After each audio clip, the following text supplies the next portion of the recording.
All right, so it's only our second day, so there's not like this magical video to give you just yet. I know you wanted to do positive reinforcement only. The thing is, the moment that we put on a leash, we're kind of stepping into other quadrants. So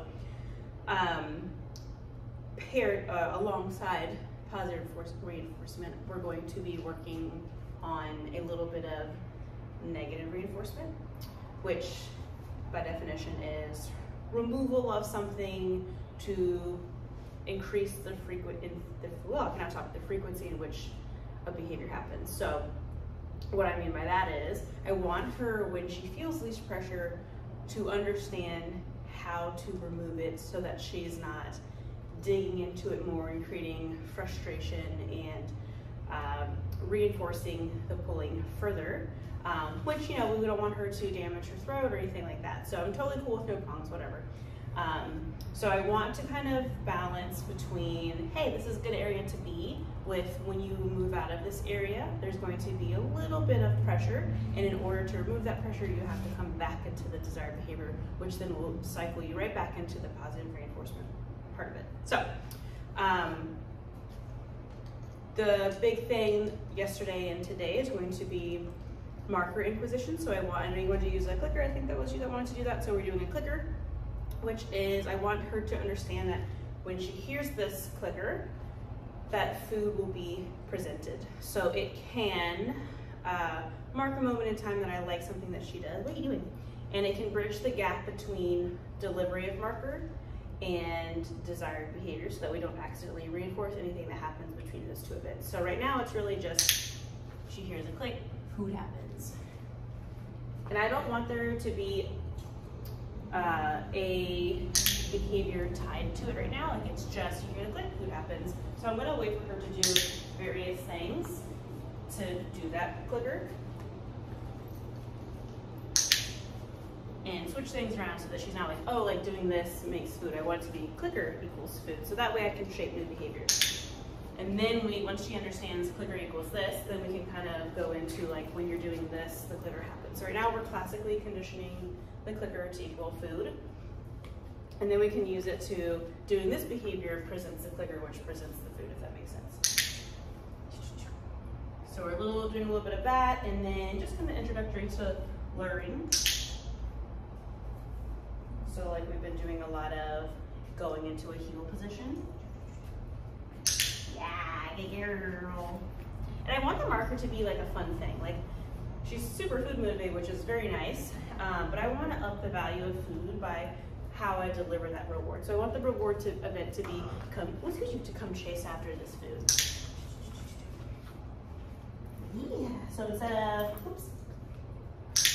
instead of some super easy, like, oh, here's the food, take it, I want it to be, oh, I gotta catch up to get it. So it's gonna build enthusiasm in the reward, and it's going to increase a little work ethic. So she's having to catch up with you. It's not so easily obtainable, so that it makes it a little bit more enticing. We're doing a little bit of out.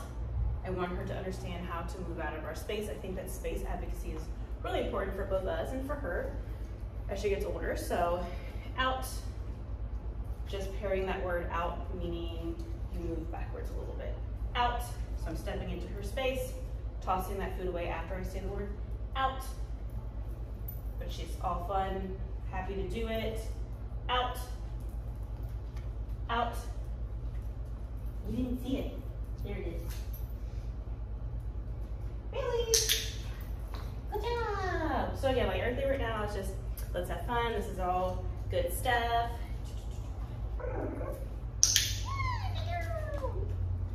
And then we'll kind of pair that with, if you're moving away from me, leash pressure, yeah, good girl.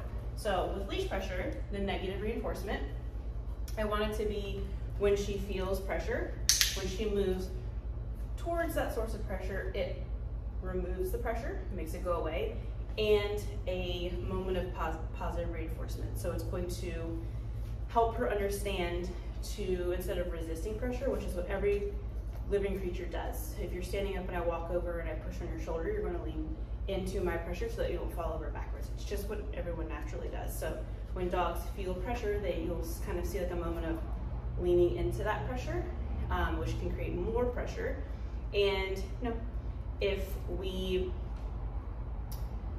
allow that pressure to continue and the pressure is removed when she gets to do the thing that she wants to do, we can inadvertently reinforce bad pulling habits. So typically this is where I kind of jump in with like there needs to be enough of a consequence so that we don't create frustration. That's really the big picture with why I use prong collars, is because it's a clearer picture. So it's fine if you don't want to do that. We're going to focus much heavier on the good stuff. So we're doing everything in the training room where there's not a lot of competing motivators, so she really understands this picture. And for me, like, I really want her to understand how to remove pressure so that when we get out and about and she starts dragging forward, I'm not going to move forward, I'm going to create a little bit of tension, and then when she moves into it, I can click and reward as that pressure goes away. Hopefully that makes sense. For some reason, words aren't good today. Just creating a little bit of clarity for her. She's a happy girl, so there shouldn't be any kind of crazy conflict with anything. So, all right, if you have any questions, feel free to reach out and ask. Hey, come here. Come here, let's say goodbye. Whee! Snoop.